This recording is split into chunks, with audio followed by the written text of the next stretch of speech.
Go ahead, take it away, sunshine. All right. Welcome, everybody. Good afternoon or good evening, depending on where you are. I'm Tom Hazard, one of your hosts for Podcast Peeps Mastermind, and this is number 3, I believe, isn't it? Yeah. Yes, it is. Podcast Peeps Mastermind session. We're here every other Wednesday, and so welcome back if you've joined us before. If this is the first time, welcome, and we're gonna try and help everybody move forward in their podcasting journey. That's what we're here for. And I'm going to just quickly run through. Hey, and Tracy actually has just made it as well. So that's right. We just went live. We just started. Great. So you need to listen. Okay. You need this. Oh. You need to put this in your ear. There you go. I didn't know you were handing me something. Yes, I was. Hi, guys. All right. So all right. So quickly, whoops. Hold on. I have to click. Oh, there we go. So welcome everybody to Podcast Peeps. Just a quick little, recap of your, why is, wait a second. I think because I have to click off You have to click on that. There we go. All right, guys. So we're doing is, every other Wednesday night. And those of you that have signed up probably already know this, but those of you watching on Facebook, you can go to podcastpeeps.com to sign up for this webinar. And we also have a Facebook page that you probably want to go like, so you can get updates there as well. And if you're, if it's easier for you at some point to watch live on Facebook, we're doing these live and free through the end of the year. So you can see them there. And so we're here just for experienced podcasters, new podcasters alike, people who want to get started, or professionals, marketers, vendors, producers. Everybody is welcome, and our intent is to provide something for everybody. So just to introduce us again quickly, I'm Tom Hazard, one of your hosts. I started as a podcaster just like any of you did about 5 years ago. I love it, and so much that we ended up starting a business around it, Podetize. But, we are here just to help everybody move forward. This is not a sales pitch. This is really just trying to, answer some questions you may have, provide some great thoughts. And get podcasters out there moving. Yeah. Making businesses. I like it. So this is Tracy Hazard. Hi there. So sorry, I'm out of breath because I had to do the kid pickup on the way here, right? And of course she was doing gymnastics, so she wouldn't leave. You know how to all you moms and family members out there, you guys know what that's like. So anyway, we're doing double duty here. But yeah, so I mean, Tom and I started our podcasting over 4 or 5 years ago. Yeah, and and we just love it. It has really built our business in a way that we hadn't thought. And we really, are passionate about sharing that and getting that message out there and getting people moving. And the one thing that I really want to share with people is that it's also very strategic. And that's why I think this mastermind is really powerful. And when you go in with an intent and a strategy, we can do more. We can do more with this. Yeah. So. All right. And then we have Alexandra. And yay, she's on camera this week. Yeah. Yeah, I'm on this week because we're talking about websites. Yeah, so I do a lot of the operations for Podetize and for the podcasts. I make sure everything's running smoothly and that we get everything done that you want done in a timely manner and all that kind of stuff. And she's just a brilliant millennial that is accelerating what we do, but has a vast amount of knowledge, especially for today's subject. So you're going to be hearing a lot from Alexandra today. Then we have Scott of We Close Notes. What's going on, everybody? Podcast for about 16 months. Somebody called me out on it the other day, said, "Oh, you got 4 podcasts." I'm like, no, I guess I do have 4 podcasts. And I think about it. Three were rock and roll and 1 in the works if I can get stuff to rock and roll. We filmed another episode though, and she's reaching out for some guests now. So I'm excited about that because she's starting to see the light. But she's my cohort on one of my podcasts, Note Camp. Note Camp Season 1. She'll be also emceeing tomorrow for our big online note event we're doing as well with 400+ people. So she's actually out enjoying herself tonight, painting tonight to relax a little bit prior for tomorrow. Yeah, because you're going to this intense virtual event, right? No, yeah. Put any of those videos into a podcast series? Say what again? What was the question? Are you putting any of NoteCap into a podcast series? Oh, you know it. Yes, we did it before 6 months ago at 18,000, just went over 18,000 downloads today on that series from 6 months ago. And we'll be doing the same thing again here with NoteCamp 6. Turning to the second season, we've got one of the beautiful things is we bring on a lot of new speakers, so it's not all the same speakers beforehand. There's only about 30% that are repeat from 6 months ago. So that's the beauty of it. It drives sales, it drives information. And I'll give you an example. I had a training this past weekend with 7 people coming in for a fast track training, which is a 3-day intensive that we do in part of our mastermind. 3 out of the 7 discovered the podcast first and then went to the website and found out more about what we do and then signed up for my my $15,000 fast track mastermind group. So if that's a reason enough to help a little extra fodder for tonight, there you go. Yeah. All right. Thank you, Scott. So Stephanie's not with us tonight, but she is a key part of the team. All right. So what we want to talk about today really is about your website, or actually we want to talk about websites in general. And I know there's some of you on here I recognize that are already seasoned podcasters. Hopefully there's some that are new, and I know some of you have a website. We are going to talk about some sort of fundamental basic things today, but we're also going to be able to dive into, some deeper issues for those of you that already have a website. So don't worry that you're thinking this may be all for newbies. Not necessarily the case. But we wanted to at least start with the most common questions we hear a lot, when we're interacting with new podcasters, which is, do I really need a website? You'd be surprised how often I hear that. Do I really need a website? And, podcasters are for listeners, not viewers, right? Well, so again, sort of going back to, do I really need a website? And this is the one that kills me sometimes. Hey, I have a SoundCloud page or a Libsyn page or a Podbean page for my show. That's a website, right? Well, we'll talk about that. Yeah, we'll definitely talk about that. And then some people even thinking, especially get this from a lot of people in radio who did like internet radio and then migrate to podcasting. Like, well, why would a listener want to go to my website? And then, isn't it just an extra cost?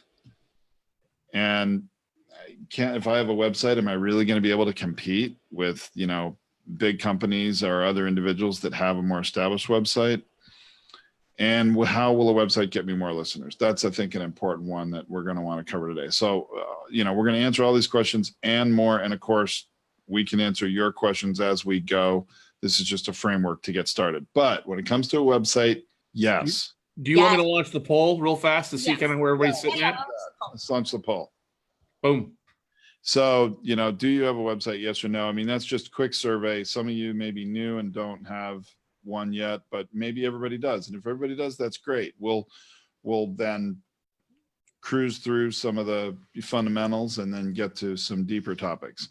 But we have prepared, a framework here. So Scott will monitor that as we go. So yes, you do need a website.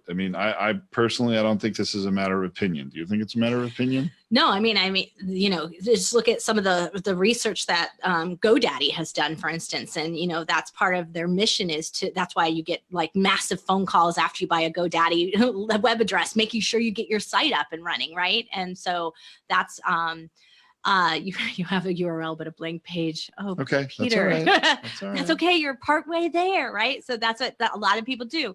So, one of them big things is lots of people buy URLs because they think of a really cool name, but then they just don't do anything with it, right?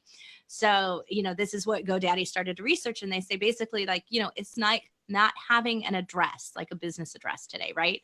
You don't exist. And so that's really where so we're like almost split, like 54-46. So yeah. Okay. So well, that's good. So we've got to have something for everybody here today. We promise.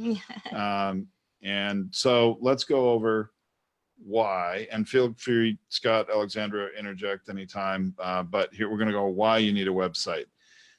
Really, as a podcaster, it is the home base for your show, your community, your listeners. And to me, this is important whether you're podcasting for business purposes, or even if it's a passion project, you still need to foster, and I would say, foster that community. You need to give them a place to congregate and to communicate with you and each other. And that really needs to be your website.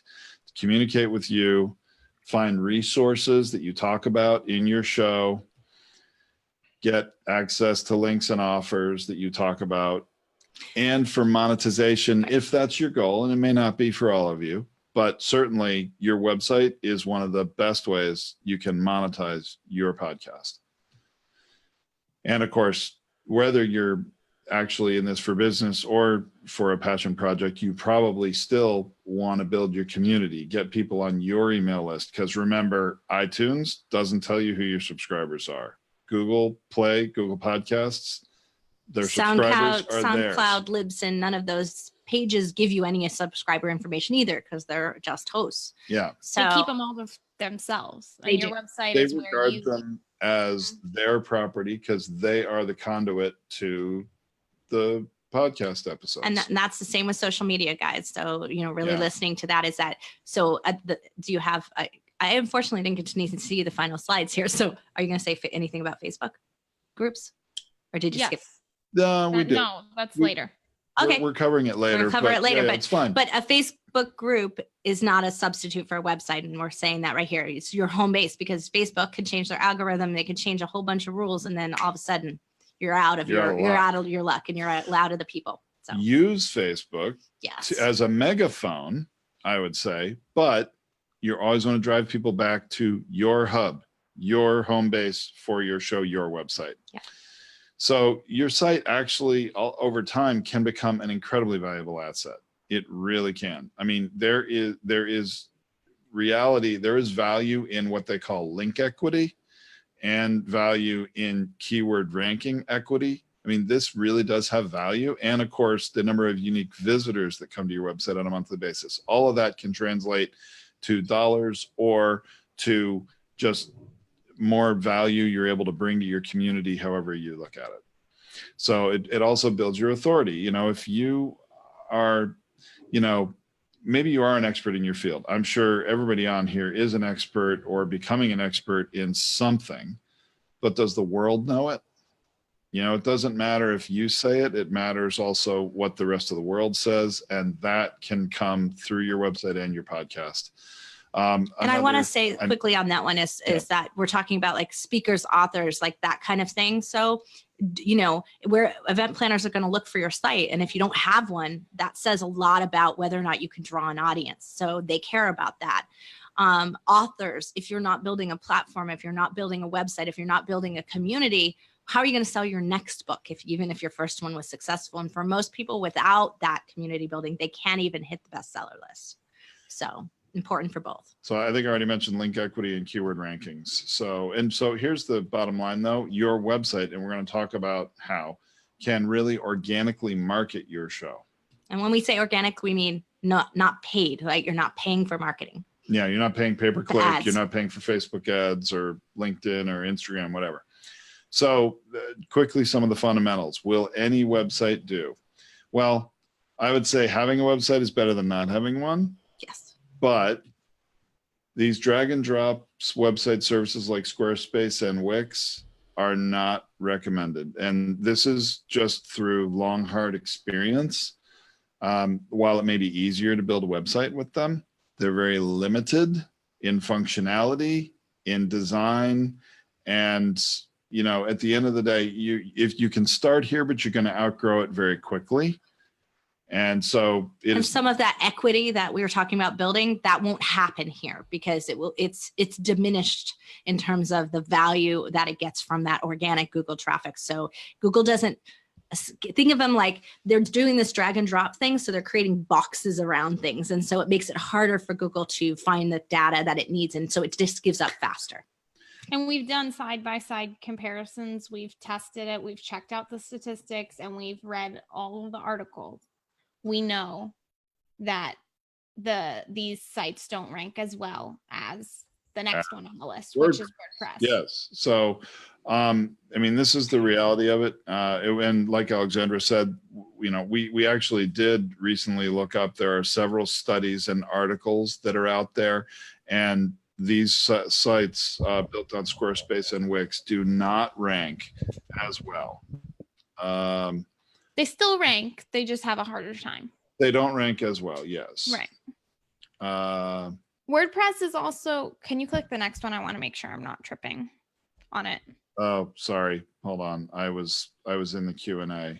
So I have to click back to my, there we go. So we were okay. Yep. Okay. So what separates WordPress?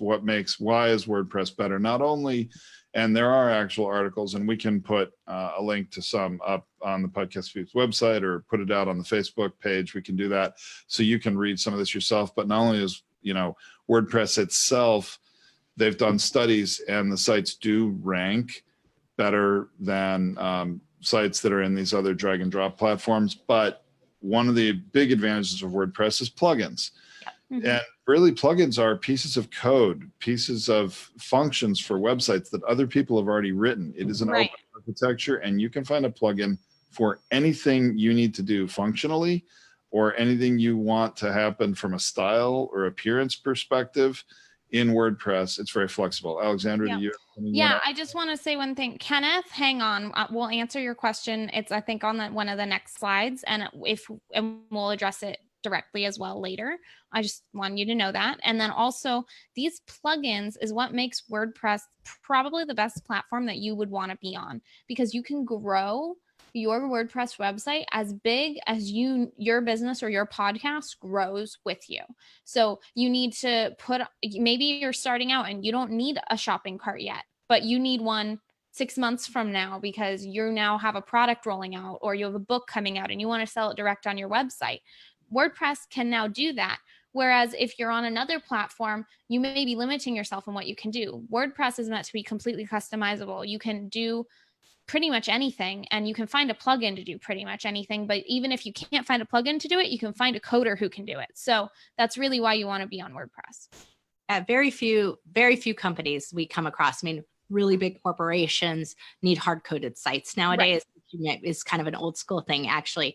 And hard-coded sites are extremely difficult to even assess whether or not they're ranking on Google and they're getting the power that they want, or if it's just because, you know, this big corporation already had brand power. Like, it's really hard to tell the difference. Yeah, when I say coding, I'm not talking about hard coding a website. I'm talking about using WordPress and customizing it through WordPress coding, CSS, HTML, and many others that can go into WordPress to do whatever you need it to do. Which you need to grow it to a membership community or a membership site or a shopping site, as Alexandra referred to, like any of those things are capable straight out of WordPress. So we just want you to understand you're buying something that is simple, but can absolutely grow into something complex. It's scalable. Yeah. We have Squarespace and Wix can do some of these things too, but it's not as customizable. And that's why we stay away from it in our business and what we do. We've got an online question actually from the Facebook Live video. Jason Bible asked the question regarding Squarespace, Wix, etc. Do we run the same risk of nerfed ranking when search algorithms change when ranking content from iTunes, Facebook, Instagram, Twitter, etc.? What is nerfed? What does that really mean? I don't know. I think it's a spell check. He might have had too many beers. Okay.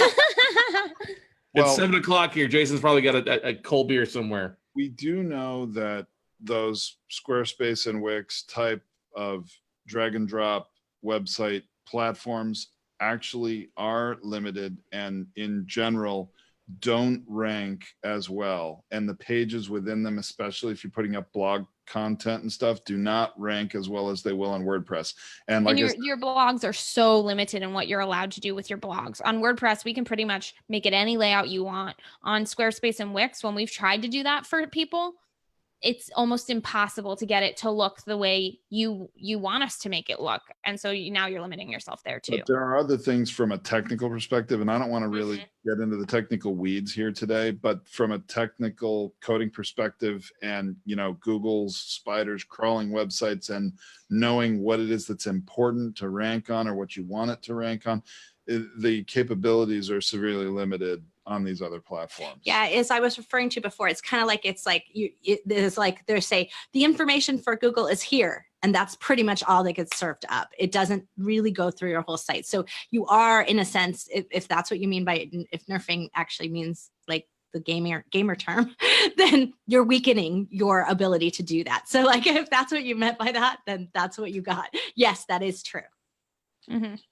Okay, but it probably is a typo. So we mentioned SEO ranking benefits, scalable. I mean, we have people on, have a 100,000 plus membership website built on WordPress. So, you know, you can scale quite a long ways depending on what you're doing. And then, you know, we also have a lot of people we find sometimes on these all-in-one podcast websites where it's supposed to be optimized for podcasting, and your podcast may actually be serving from your own website. That's another thing that I wish I could see the next bullet. It's probably, nope, I'm going to go. Can I go back? Yep. Yeah. Okay. So these all-in-one podcast websites, we've also found very limiting, especially when you want to just make something look a certain way on your site, or you want to even add a plugin to your own site. These types of all-in-one websites don't let you do that, and it's your site. You actually have to submit a help ticket to some customer service department and ask them to install a plugin on your website, and 24 or 48 hours later, it will get done. But it's even just that amount of inconvenience is very frustrating to me as a user. Plus, we really don't recommend serving your podcast from your website, because if you get too many simultaneous requests for it, so if your show gets big enough, then you could crash your site. And so this is why I love working with you. You got it on cue. I love it. But it happens. And so these are one of the big reasons why. But also just some of these people out here putting up these podcast websites, companies, they're such small startups. Like, they don't have full teams. This is why it takes so long to get service.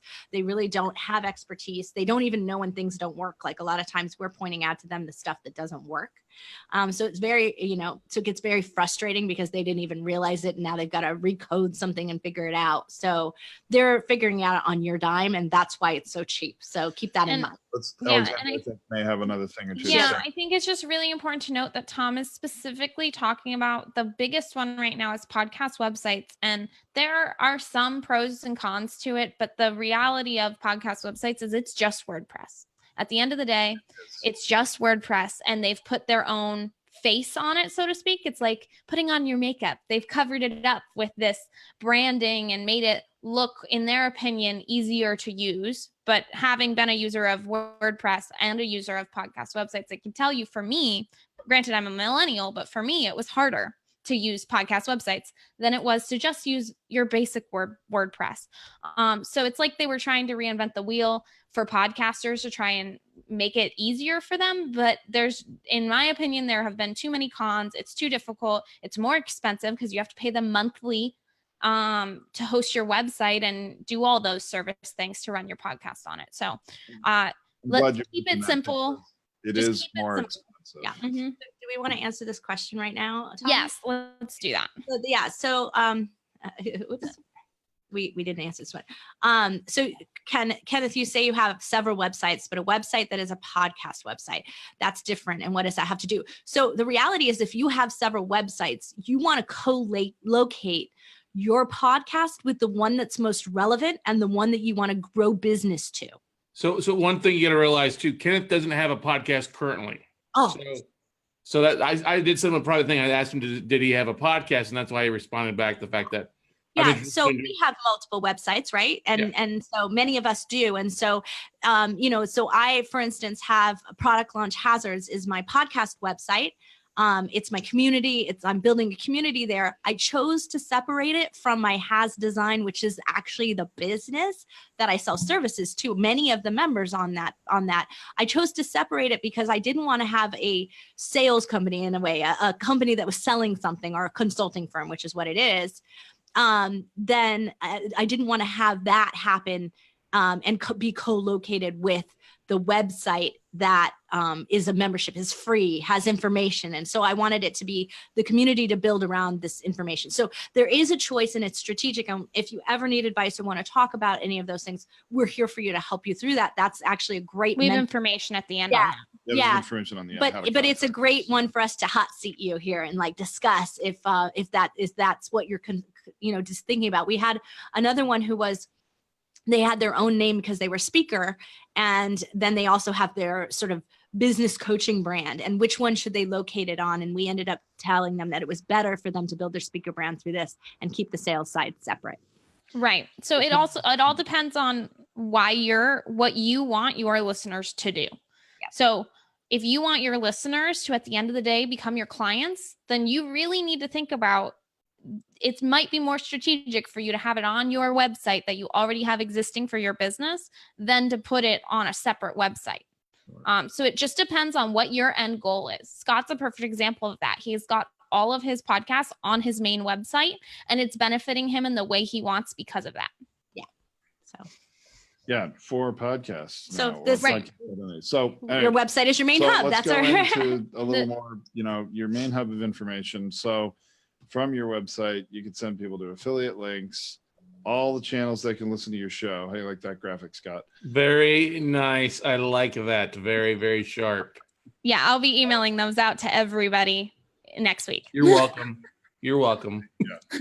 Scott's idea. We have to give him credit. Yeah. Yes, so you did. all the different places they can listen to your show, to subscribe. You can provide instructions for how to subscribe. Anything there's a link to that you talk about in your show, your offers and promotions, any calls to action, which could be newsletter subscriptions, listener offers, rate and review the show. It's often asked for and hard to get people to do it.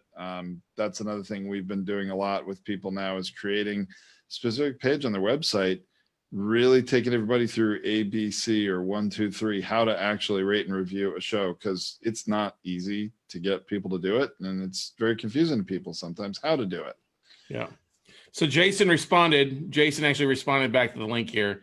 He goes, first he goes, D-ranking versus D-nerding or whatever, D-ranking. He goes, heck yeah, Tracy gets it. So something Gary V recommended, Anchor as a means to distribute your podcast through multi-channels. We've got a lot of heartburn of what the best practices are for getting the best ROI long-term. This is why we follow you guys and Scott. Yes. Yeah, do not use Anchor. Distribution platform for podcasts. They're stealing your authority. Yeah, if that's what he's talking about, Anchor. Tell him he needs to call us tomorrow if he is using Anchor. Like, that is such a bad idea. Anchor claims that they own your content, that you do not own it. They do. And it's a huge problem. We've actually had someone who was on Anchor and we had to help them. And it was a whole mess. So don't go on Anchor. It can be attractive because it's free to host your podcast, but for free, you're giving up ownership of your content, among other negative aspects. So I just want to say to you guys out there, there's a lot of misinformation out there coming from people like Gary Vee and John Lee Dumas. And look, they've helped pioneer the podcast. So I have to give them credit for it. And they've done a lot for podcasters to get going, but they also are making money off of the information, not off of doing. And so they make if you go through, because John Lee Dumas like exposes his, how he makes his money. And you see, he makes a tremendous amount of money off of podcast websites. He makes a tremendous amount of money not off of his actual podcast itself. He makes that off of the affiliations. Gary Vee does as well. So them being affiliated and selling Anchor is in their best interest, not necessarily in yours. And so that's where read the fine print. Read the fine print. Yeah. He responds, LOL, not using Anchor, which is good. So that is how they monetize. So, okay. Okay. Oh, okay. Okay. Monetization's a whole nother thing, a whole that different we thing. Can certainly address at some point in deeper. Perfect. Alexander, are you monitoring the chats and stuff? Okay. I was. It right. was. So looks like a let's typo. just say a real quick primer on, if you don't have a website, because half of or if you have a URL, but you haven't started the website part of it. What should your website have? What, how many pages and things like that? First of all, we're going to say, keep it simple to start. Don't overdo it. Menu items up at the top, 3 to 5 at max. If you've got a lot of other pages you need to have, that's fine. But then submenus are highly recommended. It gets too confusing if you have, like the yellow pages up at the top of right. And this website. is because most sites need to be mobile capable, right? And we don't want to see a whole giant menu at the top. And that's because that's all they'll see at the top. So, so here's what we want to talk about podcasting with your website. That goes to a little bit what Tracy was saying before about what website or URL you put it on. But at the same point, on the website, we highly recommend a podcast be a part of your site, but not the whole site. Be an ingredient, not the main dish. Okay? Unless you don't have any other websites and this is your site. That's okay to do it that way because it's better to have a site and a site focused around what people are going to be searching for, right? Right. But that's why you build it on WordPress. So as you define your business, if the podcast is the first part of that, you can grow into whatever you need. Right. So, we're going to talk about using a podcast to drive people to your website. It should have a blog page. And I want, those of you that are podcasters out there, I want to talk about how show notes and a blog page are the same thing. Show notes are a blog. The only issue is how comprehensive is that blog page, and the longer it is, the better. Minimum 2,500 words to rank well on Google and to start getting good keyword rankings. Or your typical show notes post that's 300-400 words and some links or timestamps doesn't cut it today. That's not even a blog, right? Blog is usually defined by being 600 to 800 or more, and it really needs to be more characters. So that's 300 word doesn't even rank on Google. Right. And we've gotten a lot of people coming to us who are saying like, oh, my blog post is ready, but where are my show notes? We call them blogs when we talk about them internally because they are over 300 words. And they're most of the time around 6,000 words because that's what's going to rank. Well, Scott's are even longer. Especially if you speak at light speed like Mr. Carson. I always say he speaks at like 150 words a minute with gusts up to 250. Yes. So, but those of us that talk fast. But that's great though. Speaking your way to a blog post is a heck of a lot easier than thinking it and typing it. So yeah. And let me explain the difference here between the podcast page and the blog page. On the podcast page, people are going to see what we call a blog feed. That's where they list all of your blogs, where they can click and go read each one, listen to each one. There's also usually some sort of player that can play any episode of your podcast, not just one, any of them. And then there's some subscribing, some join my newsletter, or some sort of call to action like that. Normally there's a way to find the rate and review page right there on that podcast page. So the podcast page is like the homepage for the podcast. And then you need a blog page separately because on that homepage, you don't want to list every episode you've ever had. Once you get over 100, 150, 200 episodes, you want to list the top 12 most recent and then let them go to a separate page, the blog page, to find whatever episode they need. Yeah. But anyway, so starter website, homepage, blog page, services or offer page that generates leads. And that can just doesn't have to be services. Yeah, it could just be a subscribe, join our list. Right. And an about page, this is where you can have testimonials, credibility, your story, who are you and why should people care? Some of these things can be on your homepage as well. Personally, I'm a fan of getting to a website and having that homepage not be the podcast page, even if it's all about the podcast right now. But, some people do, like Tracy said, like to have that podcast be just on that first page. Either way, people are going to get there. The about page is not something you can skip nowadays because because we're in a world of what they call real personas on Google ranking. And so that means that Google is saying, if there's no human involved in this website, we're going to question whether or not it's of any value.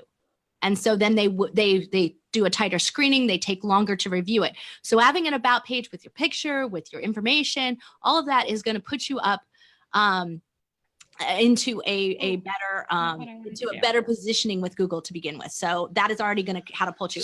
And then having your podcast allows your voice to be a part of it. So now you've got even additional ranking and additional information coming in through Google. So actually, pro tip news flash, those of you experienced podcasters, I know there's some of you on here that have websites and are doing long blogs, you're going to be happy to hear we have just learned from some of the foremost SEO experts in the country. Hang on a second.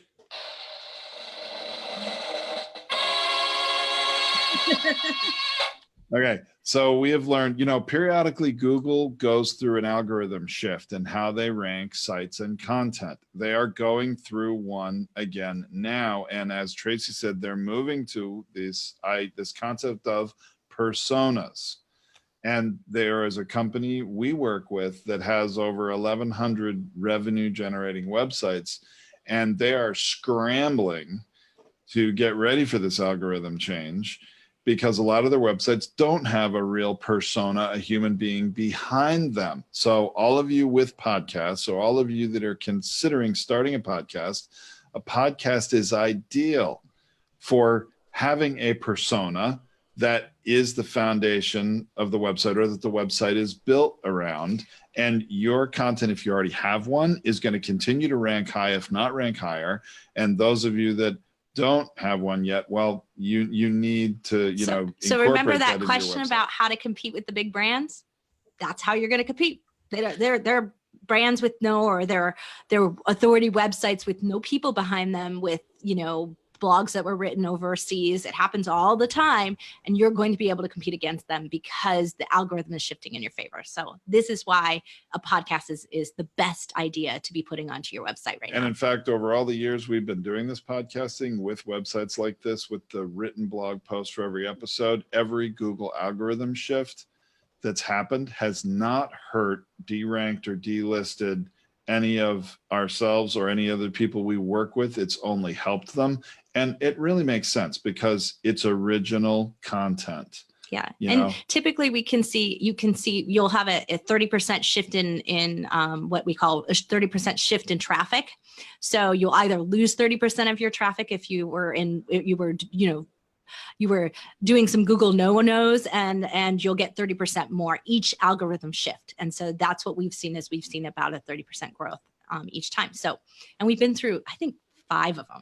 At least. Yeah. Actually, if there are tools you can use to look up how many Google algorithm shifts there's been, you can see it. It happens every 3 months usually. Some of them are major though. Some of them are major, really some big. are minor. Yeah. All right. So let's talk quick about website style. Because we heard there was a question about that. We get a lot of questions about that. Here's the thing: clean, crisp, easy to read, clear direction. And Alexandra can touch a little more on this, but I want to say don't over design a website. And I want to add that you're talking about not just easy to read on the computer and whatever browser you're using, because there are multiple browsers that people use. You want to check all the browsers, and you want to check mobile. That is really important, because a lot of people choose these like really fine, thin, light face typefaces, and you can't read them on your phone. Or they choose a black background and go with white text. That's a lot harder to read for a lot of people. So you got to think about that stuff. You want to, yes. Be cautious of podcasting themes and plugins. So when we're talking about website style, I love to use Scott's website as the ideal example, because it's a white background. It's got black text. Green is his accent color, which green equals money in our minds and equals go. So it gets people's brains psychologically excited to click on whatever's highlighted in green. But it's also just easy to read and understand. He's got it clear. He knows what he wants his site visitors to do. And he's got clear direction for them on how to get there. And he leaves it at that and lets the rest take care of itself. Right. So a lot of people try and be like, oh, but I need to have all of my elements on my website. I have to have me on my website, like everything that I am and everything that my business is.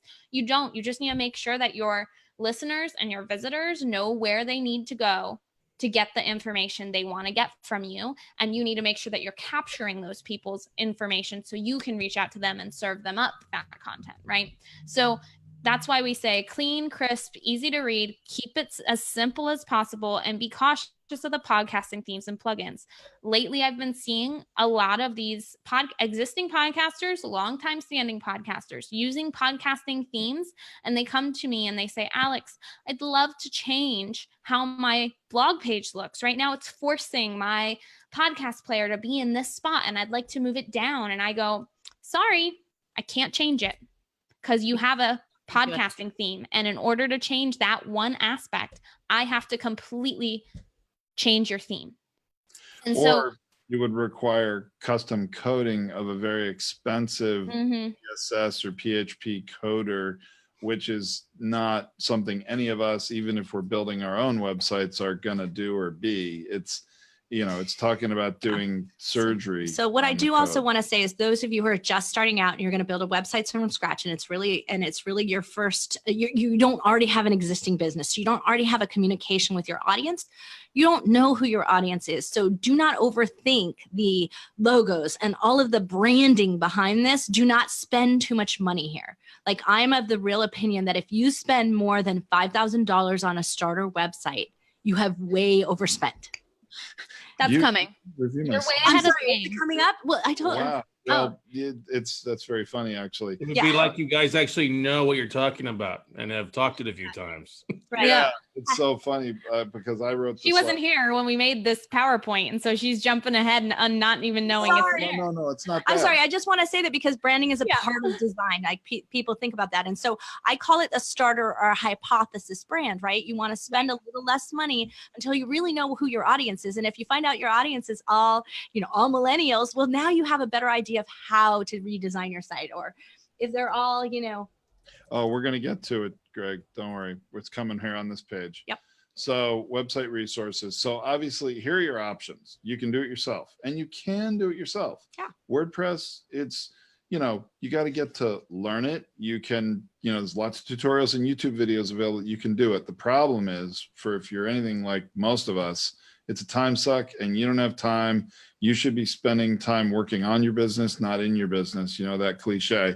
And doing it yourself, maybe you're bootstrapping it and you're starting out and that's what you got to do. And if you've got the time, by all means, more power to you. I mean, Tracy's done it. You've built a few websites, yeah. But no longer. We don't do it anymore.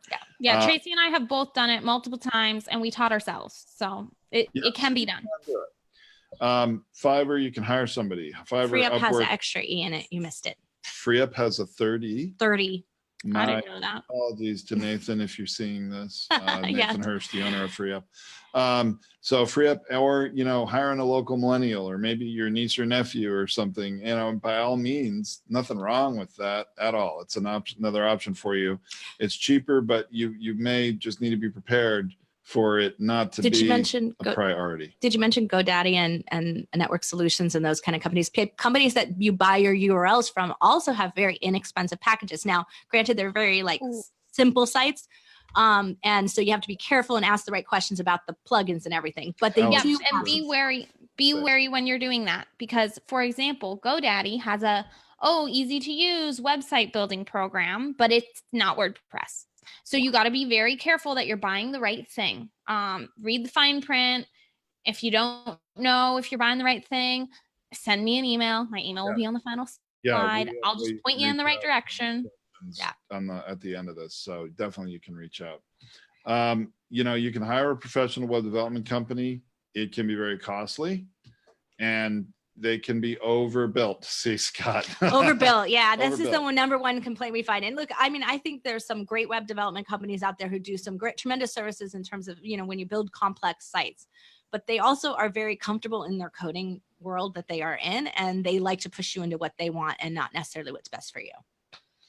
And the thing is, if you then later need to hire another company to do work on that website, it can be like I'm getting a sound effect. I have a feeling. Nope. So the thing is, you can end up spending a whole lot of money having company B figure out what company A did, trying to make what you need. So, I mean, look, there are times and places for a website like that. In fact, our Podetize hosting platform, heavily custom coded. Right. You can't get away from it when you're doing an advanced function like and we need serving security, or you podcasts need, and, yeah, security and those all things. that. But you also need to put them on contract to be responsive to you when you need changes. And that's what most people don't do. They hire the web development company and then they walk away from it. And now they can't get their changes and they can't get fixes made in any timely manner. So that's a big problem. So, and then here's where Tracy was I blew ahead it. of us. For a website, if you're paying more than $5,000 for, a website that would cover what the vast majority of you need, you're paying way too much. 5,000 may even be significantly too much. Right. And then I would also 5,000 is too much, even if you're building a membership website. Like so. it's not, for what you guys depends on need, the you do not need to complexity spend of that much. Yeah. Yeah. And then the other part of that is if it takes more than 4 weeks, I think you're also taking too long. That's the other thing. We encounter so many people, really podcasters, right, who needed a new website and they figured they have to have their website done before they launch their podcast.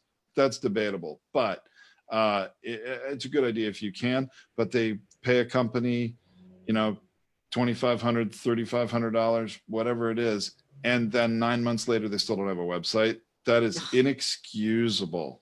Website can be built in 2 weeks to 4 weeks maximum, even complex with a lot of information. Yeah, the simple kind that we were talking about before, right? That's the kind you really need.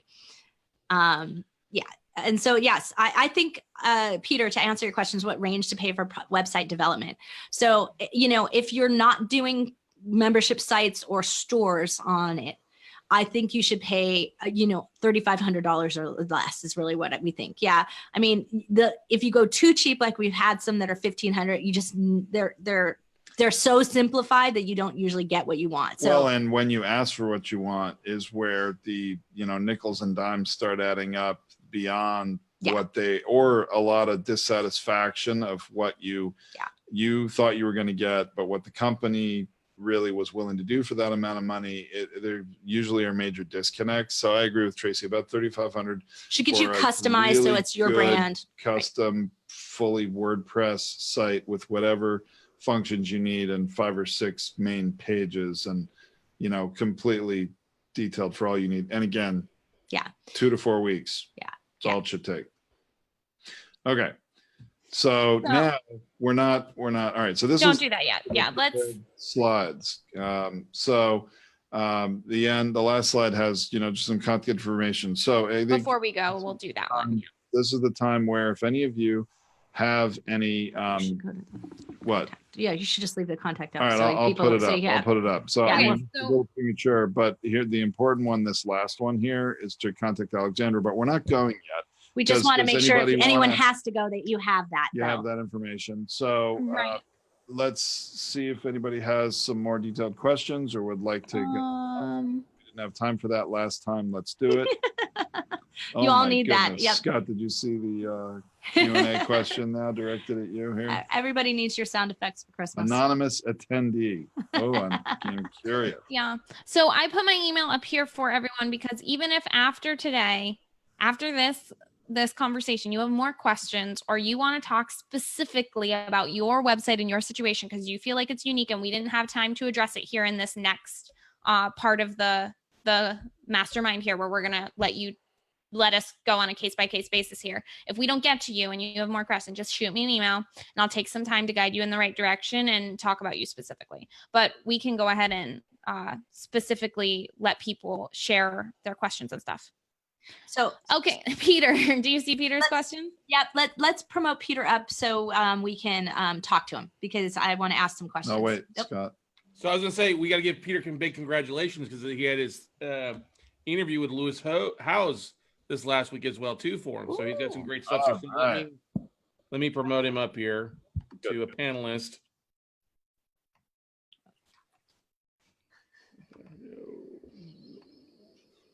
He's coming back on. Great. Get punched. And should we stop sharing the screen for now or leave it up? Just leave it up for now. Leave it up for the moment. Hi, Peter. Hello. How are you? Doing well. Hey, Scott. Hey, Peter. So you're using Anchor now? Yes. Are you hosting on Anchor? So that's your hosting? Yes. Okay. So how many episodes have you done? 20. 20. Okay. Not too far. Well, so I think you want to examine your terms of service and your contract and confirm if what you are signed on for is the same as the others that we have. I'm sure it is. Yeah. It probably is, where they actually own your content, which is problematic going forward. And if that's acceptable to you, fine. If it's not, then it's not too painful to switch hosts. There are still ways to monetize, even if you don't use them. All hosting services, ours included, but Libsyn's, all of them, they offer transition, so they'll move you. But if you don't have rights to it, that's another problem, right? And so you have to definitely read your terms of service. So what does that mean? Well, if you have your raw audio, like, someone could just re-edit it. Like, it doesn't, it's the file's there, and then it's in two places, and you have to pay a little extra money to have somebody else edit it, or edit it a second time if that's what. Are you doing it yourself? Well, yeah, I'm recording it separately, and then downloading it onto the Anchor website, and then uploading it from there. So I have all the raw audio files. Yeah. Okay, that's so good. I'm not using them to. I see what you're saying. I'm not using them to host. My first one was where it was just right through Anchor, and my guest had to download Anchor as well and record it. But all the other ones have been through a different program, and then I've downloaded that MPEG onto the Anchor site. Okay, great. Okay. So that may help you, and from the fact that you do have your files. So you know, because that's what they won't give up. So once they, if you wanted to try to get the files off of there, you can't. I got you now. Okay. And so you're in a better place than those that recorded directly. But they may have the right to continue to make it available if they want to. I actually don't remember. Do you, Alexandra, about separating from Anchor? How tricky? We're gonna have to read the terms again, because last time I did it, I had a customer who lost it. He wasn't allowed to pull his files from Anchor, and so he just started fresh. And so I don't know exactly what the terms are, if you wanted to, because you have them, what the rules are on that. So I'd have to go read the terms and conditions, which I can do for you, Peter, and get back to you. Well, if he's a creator, he should own the inherent copyright in it. So you'd think he could re-syndicate it elsewhere. You could check. Alex, can you look up a Peter show? What's your show called, Peter? The Travel Winds. The Travel Winds. And so if you look that up, Alex, does it have Anchor on their cover art? Yeah, you remember they have that logo on cover art. They brand it. So what happens is that they've kind of circumvented your iTunes listing.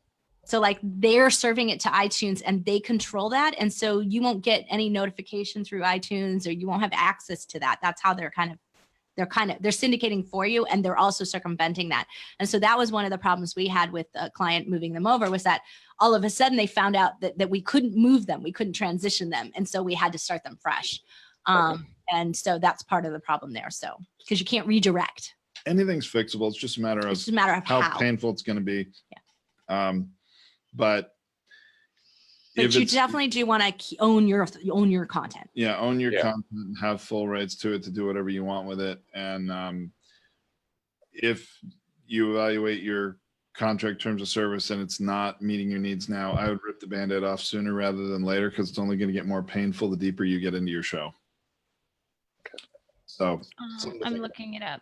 That's fine. All right, we can keep. So we'll get back for you on that. So does that answer your question, Peter? And I mean, you're at a stage where you're getting, bigger visibility, that Lewis House, that's a big deal. So, you've got, it's time for you to have a place, because you want those big names to come find you and go, this guy is really legitimate. I want to be on his show. So that also is an important part about your website, is that it is a place for those high level guests that you want to invite on to check you out and check out your authority.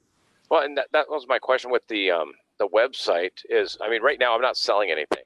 I have no monetization whatsoever. I have no services to sell. I'm simply providing a podcast for people that travel for work, and that's it. So I haven't focused on a website because I'm not selling anything. But now there are some other bigger name people that are saying, send me the link. So I would like to have a website to send it to them, but well, and that's what you need to offer them, because a lot of podcast guests are looking for that link back to their sites, right? So if you don't have a website to link back to them, then you're not as of value from a PR standpoint and from the, of being a great show to be on, because you're not providing them any more publicity than just the podcast alone. And so that's why we love video, audio, and the blog provides them 3 levels of publicity, and they like that. And that's how we can attract better and stronger guests for our show. But even just fundamentally on getting new listeners for your show, here's the reality of it. Okay. While there are increasing numbers of people listening to podcasts today, and every month and year going forward, podcast audiences continue to grow. That is true. However, there's a lot more people interested in your subject of, I'm sure, people that travel for work that are searching on questions they have, areas of interest, pain points they have regarding that in Google search. Right. When they search in Google, they are not going to find you near as well. Even though you have a podcast and maybe each individual episode's title may have been indexed by Google from Google Podcasts or iTunes or somewhere, and might show up in a search. But everything that you say within your episode in that MP3 file is not indexed anywhere. Google doesn't pay attention to that, and your show won't come up because of that. So having a website and having a blog post for every episode that is based on what was said in the episode, those posts will get indexed by Google, and they will come up in those Google searches. And so that's how all those people searching on Google who don't know about you can find you. It is organic marketing, even just to get more listeners, if nothing else. Yeah. So for instance, I was just in Hong Kong and I typed into Google while I was there because I didn't have time to listen to a podcast. Right. So, if I had planned it better, I probably would have, but I typed into Google, where to shop in Kowloon. And so, and what pops up, a bunch of blog posts that pop up. And if a podcast had popped up, I would have gone, I'm going to bookmark that. I'll listen to the podcast later, but I'll go through and see what they suggest. And so that would have been fantastic because I'm a podcast listener. So it would have been served up to me likely, and I would have checked that out. But the blog post can lead to your podcast because every blog post will have a track player within it that has that episode. People can listen right there if they want. So they can sample it and then say, hey, I want to subscribe. Mm-hmm. So. I don't know if it'll be on the episode when it airs in December, but we asked Lewis if he had to start over, what would he do? And he said video. Yeah. Well, and I agree. Video is increasing in popularity, in exposure, and it's great. I mean, and I don't know how many of our customers do video, record their stuff as video now? Is it like a quarter or more now, Alexandra? Do you know? I'm sorry, I'm not listening to the question because I'm looking up the anchor terms. Sorry, what was the question? Look at our technical. I think it's like probably a quarter, but it keeps increasing. I mean, Scott's certainly doing everything as video because it gets more exposure. Yes, it's a quarter. Regardless of whether you're recording your podcasts as video first and then it becomes a podcast, or you're just recording audio, either way, it doesn't matter. Still, the blog post is critical for organic search traffic to your website. So just as an example, so with Feed Your Brand, our podcast for podcasters, I did Feed Your Brand when we first started, it was just straight podcast. And then I started doing Facebook Lives occasionally. And our Facebook Lives are our more popular episodes because we're getting traffic through there. Then we're getting it on the website. And then we're also getting it through the podcast. So we're getting it at 3 levels. And we put them up on YouTube. So we get YouTube traffic from it. So there are more popular, or higher ranked episodes. So even within a show, we're seeing better traffic from our video episodes. So we do more of it now. Speak to that too. Yeah. I mean, Scott, sometimes it's not convenient. I mean, your total audience is a certain size, and then your podcast audience versus your video audience, is it about split, or what do you feel about what can you share about those numbers? I can actually share specific numbers if everybody would like to see. Sure. Yeah. I'm constantly tracking this here. So let me pull it up here real fast. I'll stop. And then do you need to share? Stop share. Yeah. And then I just want to note, update on the Anchor issue. It seems that when you record through their program, they own it.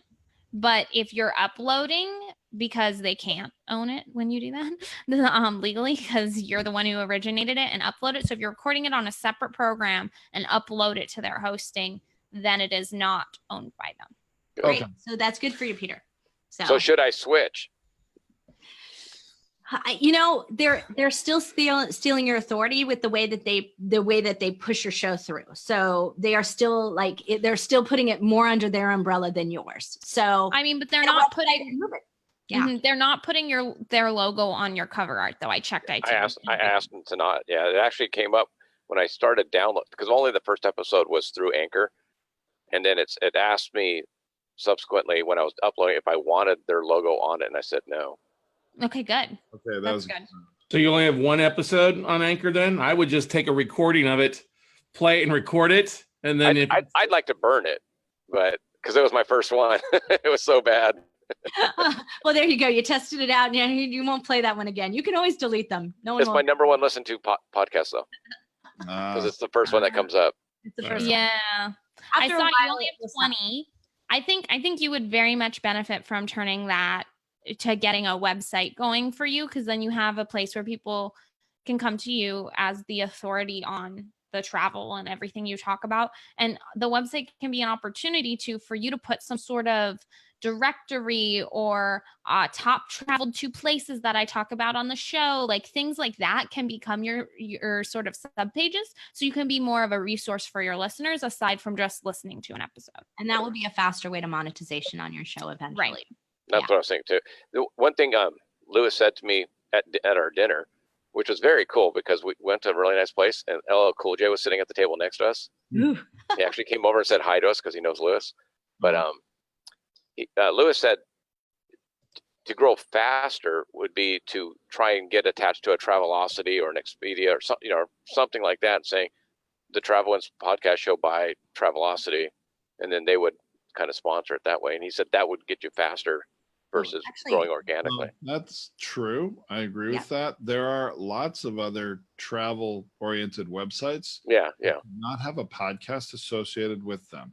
And if you were willing to allow your podcast and then the written content from each episode to be posted on that site, you could get another site to pay for professional production of your episodes. So, you didn't have to do it, even to get them to monetize as a sponsor or even get other sponsors to it. If you're not in that place where you feel you need to own it all and to have the ability to monetize it yourself, if you're willing to share that with another company and or getting them to even, you may get some revenue for them just for your time to do it, if that's of interest to you. There are plenty of websites who would love to be the home for your travel podcast. And were we just talking with another company about that? We were recently. We were talking with a flight attendant who wants to start a travel related podcast, a different, I think, focus than yours. And but we were researching and finding there are other travel related sites that would be very happy to, at minimum, incur all the costs, pay for production, make it easy for you to do what you do, and not cost you anything. They benefit from the web traffic and the written content, and because they're going to monetize it. And then there may even be opportunities to revenue share where you get paid essentially for doing this. So think about that.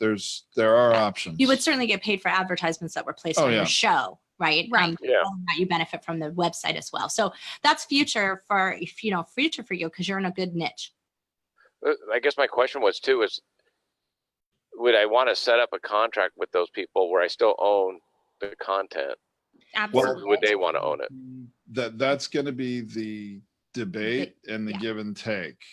Because if they're going to incur costs, they're going to want to make sure that they get a return on that, and the content may need to continue to live on their site, at least the written content. You can probably get permission easily to have the podcast audio be available on your own website if you wanted to, and if maybe you don't want to do it in the future.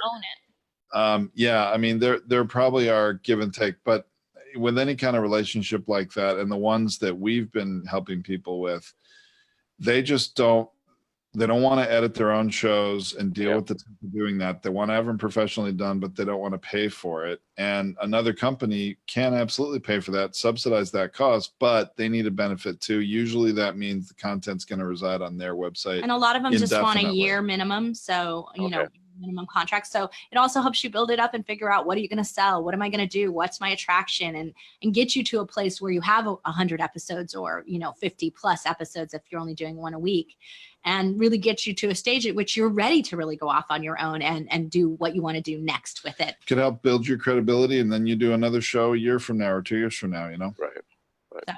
So I'm going to answer Christina's question. Definitely. Okay. And we were actually just dealing with this question today. So Christina's question, for those of you who can't see it, is, are your Facebook Live sessions then being posted to your podcast host? Right. And so let me hold on. My process first, Alex, and then for recording. So I go on and I do a Facebook Live. There are lots of people who do them on a regular session. So like every Monday at noon, they do one. I don't do that. I'm random. So it's whenever I feel like it and I'm available, I go on Facebook Live. And so, I recognize that not everybody's going to be on and doing the live. They're going to watch the recording. But as soon as I'm done with that live session, you go back to where it says that the recording's going to be available in a few minutes. And then as soon as it is, there's 3 dots in the corner and I download the video instantly. That's it. That's all I do. Okay. And then I load it up to Podetize, and Alex will tell you what happens next. Sorry, my computer was dying. Computer almost died in mid-sentence. Okay. So I ran away. And I download from Facebook. And now I heard. So basically we were just dealing with a client today who was like, guys, my last 4 episodes, and they're a DIY client, so they upload their own videos, or I guess their Facebook Lives, to our system to send it to iTunes and everywhere. And he was uploading the video files, and he was like, guys, my last 5 episodes are not on iTunes. Why aren't they on all these places? And I end up assuming he did it right, contacting iHeartRadio and Spotify and all the support people and being like, what's going on? It's not updating. You guys are like, I'm basically saying you guys messed up and didn't update my client's feed, even though it's up to date. And they all come back to me and saying, well, it's because they're video files. So make sure you're not uploading your video files. They have to be audio files. Now, I think iTunes does work for video, actually. It's the Spotify, iHeartRadio, all the Stitcher, TuneIn, all of those other ones that are only that are only audio. You actually platforms. have to upload an MP3 file to be distributed on those platforms. Now, you record your Facebook Live.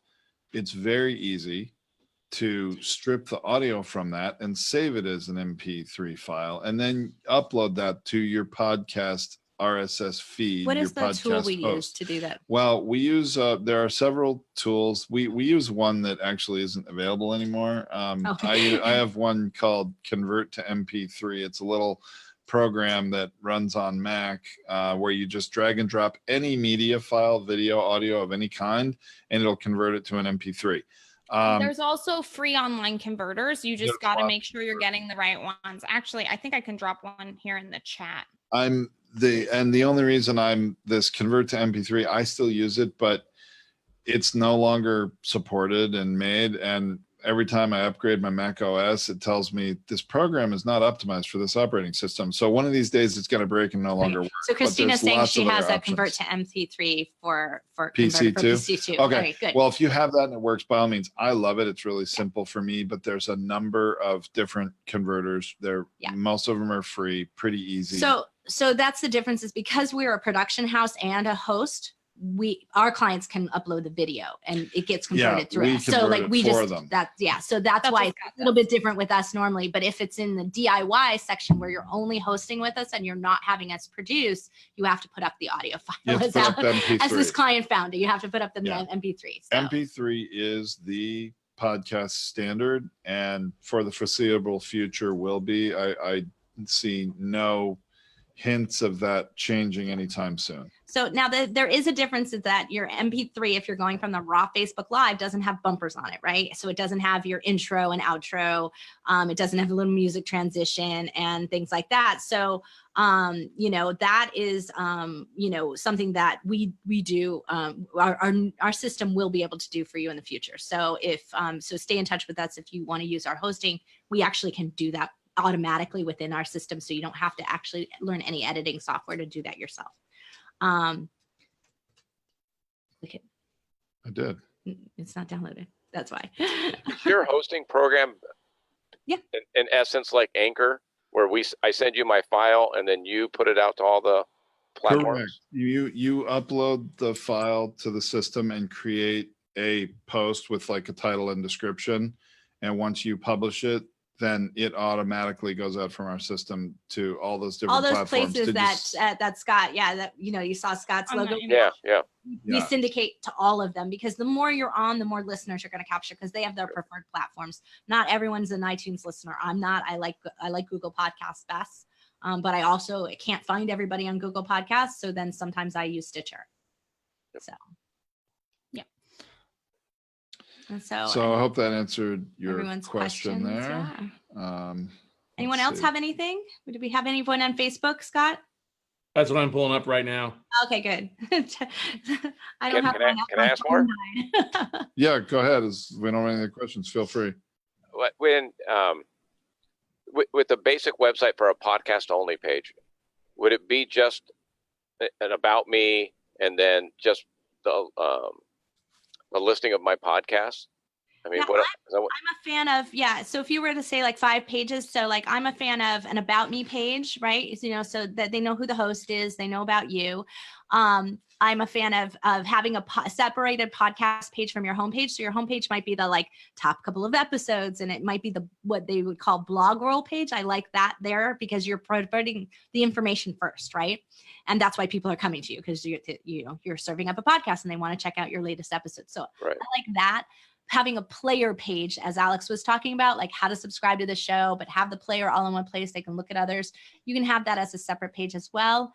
The other page that I like is, though, for you to have is, want to be a guest on my show and have just have a form. Like it's a little more professional, or you can even have have an application. If you want to ask a few questions, you can even put that right in that form. That always just looks a little more pro.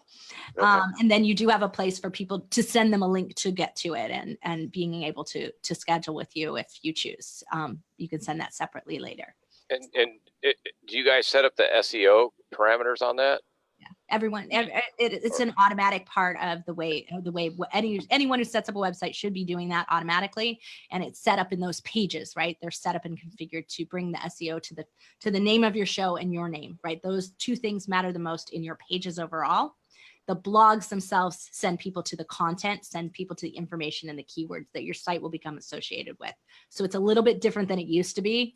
You used to have to like embed all these like hidden words. No one does that anymore. No. It doesn't work, and you don't need to. So it's just really about, what is your site about? And that's why you want to have here's what my podcast is about. Here's what you're going to get from me.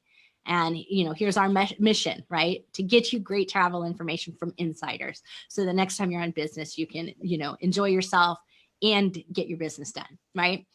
Okay. Whatever that message is. So we got some comments here. John Popovich, thumbs up. Jason Bible says live video kills it, because Jason does a live video all the time for his Right Path Real Estate. Jason also says that travel video is killing on YouTube. We follow a litany of travel channels. Watch what Airstream is doing with content creators. Yeah, so really good tip. If you're Facebook Living, then take it off. Make sure you put it on YouTube. We talked about YouTube last week. We talked about how Scott's stats are going on YouTube and Vimeo. I mean, this is, really important. Really important to be able to maximize the search that's going on in those video themselves in the video world. So. We have a question here from Tim Bush. Hey, Tim, how are you? Stop moving it so I can read it. He's like moving it across the screen. Should there be a place to subscribe to your podcast on your website, or is that only on iTunes, etc.? So Alexandra was referring to, she's been building pages, so you should get one because she's been going through clients and doing it. So she'll make sure you get one. But building pages to show people how to subscribe because it's not clear. So when you ask your listeners to subscribe, you want to instead send them to yours is on the shelf. What is it, Alex? It's on the shelf. On the shelf now. On the shelf now, right? I think there was another. Everyone there's something called the Smart Podcast Player that we use. And on that player, there's a little 3 dots on it that like indicates more, because that's the new standard symbol for more now on the internet, evidently. You click it and it shows you subscribe, and you hover over it and it shows all the links to where you can subscribe. However, they don't have Google Podcasts, and they don't have Player FM or Spotify. So like there's a few of them that they don't have. And that's why I've been implementing this, because I realized that was the gap on all of our clients' websites. So Scott's going to be getting my email to introduce him to what I'm doing to get it. Tim will get it, but I'll show you guys real quick what I'm there. Oh yeah, share your screen. Sure. But let me just say, I will, but I'm pulling it up. I'm going to let it load first. But Tim, what I want you to understand is people cannot subscribe to your podcast on those different platforms on your website. They have to subscribe within an app on their phone or within the app on their laptop. Like if you have the iTunes app or something, iTunes desktop, that you can subscribe there. And then if you're using the app, it'll push to your app, because you did it on the desktop. But it is, subscribing to podcasts is not easy for the average people to do, or the inexperienced people to do. There's several steps to it. To the ones who come to your website first, keep in mind, because if they came to you through iTunes, they're already iTunes users, right? Yeah. So it's a little bit different there, right? You're right, Tim, you got to tell them where to go. But also, we are proponents of actually having a mini tutorial on your website showing them screenshots and instructions of how to do it, like using sock puppets, telling them here's how you do it. Unfortunately, otherwise not as many people will bother to do it. The other trend that we're seeing, for those of you that are new, starting a podcast new, a lot of people really want to, execute a strategy to get as high in the rankings on iTunes as they can, because iTunes is one of them only in the major platform that has the top 200 podcasts in every category that are listed. Those rankings are active and change daily based on a combination of factors. The most significant one is downloads. And then there's also ratings and reviews and the amount of time people listen and all that sort of stuff. What happened, Alexandra? What do you mean what happened? Like I shared my screen. Yeah, but it changed to the PowerPoint again. It did? Yep. Uh-oh. No, I'm looking at her. You're signed in under the same account as we are, aren't you? That's probably why. I am not. Okay. Everyone, Scott, can you see my screen? Yes. Where it says introducing messenger marketing, the hot new marketing method with Ian Smith. Yeah, they can see my screen.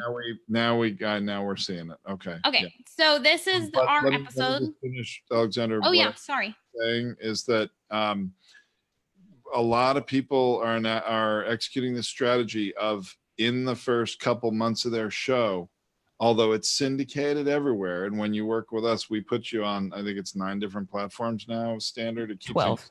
As we add more. 12? Okay, 12. Geez, I'm a couple weeks behind. But they only advertise and solicit people to subscribe on iTunes in the beginning. Because if you've got multiple places you're sending people to subscribe, the ratings on iTunes only come from people listening through iTunes or Apple Podcasts app or anything like that. So to rank faster, you may want to drive people just to iTunes initially. Now, the reality is, if people are regular podcast listeners on Spotify or regular listeners on TuneIn, they're going to know they can go find your show and they'll go search for it on their favorite app or platform anyway. But in terms of new people that may not be attached to a way to listen yet, if you want to try to rank and get up in those rankings, and we have had 2 shows launch on our platform in the last 3 weeks, each get into the top 200 within the first week, driving as much people to listen on iTunes as possible. So, I mean, it can be done early on in a show. So I'm sorry, go ahead, Alexandra, now. Okay, so the thing that I've started doing now on iTunes, I put it this is our description that we put on iTunes. It's also the little blurb that we put at the top of the blog post, because then when it pulls into a blog feed, you can read it. And iTunes episode description, right? It's an episode description. Yep. And so on iTunes, this is the only thing that goes to iTunes. Now, this part I'm going to show you below at the bottom of the blog post is also what we've been putting below the description on iTunes as well. So it's just in a different place on the blog post, but on iTunes, it's right under that paragraph. So down here, sorry, it's a long blog post because it's an hour-long episode. So down here, am I there? Yeah, you're at the bottom. Okay. So just want to make sure there wasn't a lag. So here it says, love the show, subscribe, rate, review, and share. Here's how. And it also says, join the Feed Your Brand community and lists all of our social media links. Okay. So they can find us wherever they want to on social media. And I'm going to show them exactly how to subscribe, rate, and review on this page we have here. So see how to subscribe to our podcast. 1, 2, 3, 4, 5, 6, 7 of the platforms have buttons. So I put them here. I'm working on getting a button together, but we have to create them for a couple of the other platforms because they actually don't provide buttons. So this is where they can subscribe. They can click any of these links and go subscribe right on those channels. Easy. So it's easy for them to understand where to go. And then down here, we have how to rate our podcast 5 stars. So in your head, right? That you want a review, right? So right. You should say that. Exactly. Don't just say how to rate our podcast, how to rate our podcast as outstanding, right? Put that in their head. And so these images are customized. This background is the only background is only used on our Feed Your Brand podcast. When I did it for the other podcasts we just launched, we changed the backgrounds, changed the colors, made it their brand. See, here's Feed Your Brand. This was before we changed the logo though. So anyway, this is Feed Your Brand, where to search it. It's really how to rate and review step by step for them. So that way there's no question how to do it. And then we go and show them on iTunes. Oops, it's loading. There we go. Show them on iTunes and then Stitcher, because those are the only platforms. iTunes in the iTunes application and the Apple Podcasts app both can do it. And then Stitcher can do it. So I make sure this is available to everyone. And I just now got it down to a formula where I can now, for Scott and Tim, go ahead and offer that to create it for you guys. But I needed to make sure I had a lockdown system before I offered it. So yeah. So we'll add that little, what we call is a call to action, where it says, come subscribe, rate, and review. And here's where you can find us on social media. We're going to put that in every episode description. So every platform you're on, it says it in every episode description. And we're going to create that page for them. You can do that yourself too. It's really easy to do. You don't have to have the fancy graphics. That we just have a graphics team at our disposal, so I can have them customize it for each person. But if you don't have a graphics team at your disposal, you can just take simple screenshots and put screenshots in those places instead. So yeah. Thank you, Alexandra. That's great. We just want to mention that these are the things that we really want people to maximize and utilize the techniques that we're using. That's why we're sharing them with you. We happen to do this for us. So if you happen to be one of our clients, like Tim is, like, you're going to get it done for you, because that's what we believe in. We just telling you should do this and getting you to do it are two different things. And so the faster we do it for you, the faster you're going to benefit from it, the more your show is going to grow, and that helps the whole community. And so that's what we believe in, and that's why we're here serving you. Actually, I want to add something to what Alexandra was doing. And I don't know, if you all realized when she was talking about the podcast description, where it was basically a short paragraph of information about the show that goes in the podcast app, is displayed there. When you look at each episode, you can read what it's about. Then she talked about our social media links and other things that were down below, and that, rate and review that you can. I want to make it clear in your podcast description, no matter where your podcast is hosted or served from, you can put standard HTML links in your podcast description. And so when somebody is looking at, your episode in their app on their phone, and there's that social media link on Facebook, they click it, boom, it's going to open up Facebook to your Facebook page, or, whatever you've linked to. It's going to then go to your browser, if that's where it is, if it's an internet link. It's going to jump over and link people right there. That's very convenient, and highly recommend, if you're not using, a sort of boilerplate standard at the end of your description, key bullets and links to anything about you, your website, even. I mean, all that stuff can be in there. And you just copy and paste it each time into the bottom for your show. Yeah. Right? And then add whatever's new above it. That's a great, because your show has some of that information, but it's kind of hidden. It like says website over to the side on iTunes. So you have to navigate to it and find it. And it's a lot harder to find it on mobile than it is on the browser. And so in iTunes. And so you want to definitely have it in a place in each episode when they're within an episode that they can find you. Oh, that actually also reminds me that now on the Apple Podcast app, they have a link to the episode page, and you want to be wary of that. And you want to make sure you're capturing their attention to go to you and not to that episode page, because all of us hosters, when Apple did one of their recent software updates on all the apps, they added that feature, and all of the hosters, Libsyn, Podbean, Anchor, I'm sure too, send them to the page on your host's website of the episode, and we have no control over where that link goes. And now we're working within our team to internally try and hard code it to tell it where to go, but it's taking time because Apple didn't warn any of us. So I do know Libsyn and Podbean and all of them, it's going to their websites and not to the podcasters episode blog website. There's no input for it. You can't tell it where to go.